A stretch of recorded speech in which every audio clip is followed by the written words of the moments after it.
The container emitted a foul stench, and the kids decided not to look inside.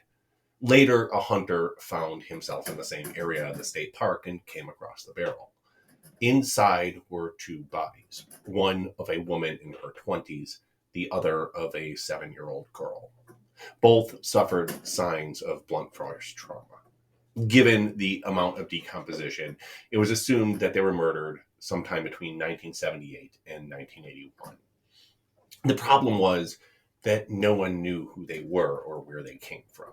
The police canvassed the neighborhood, and no one saw anything. 15 years passed with no viable leads. A new detective took over the case and decided to go to the state park to look around. He found a second barrel just outside the original search area. Inside were two more bodies, one of a 2 to 4-year-old girl, the other an 11-month-old. They died in the same fashion and around the same time as the previous victims.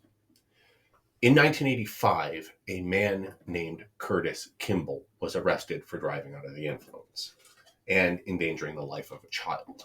In the car with him was a young girl called Lisa.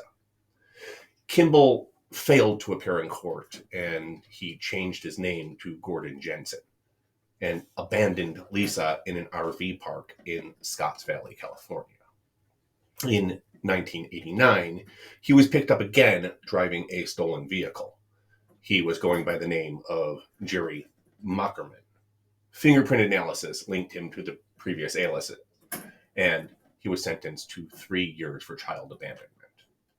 He only served one.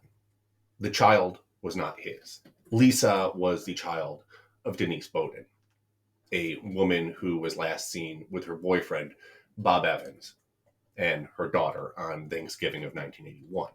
Bob was yet another alias of the chameleon killer, a man whose real name was Terry Rasmussen.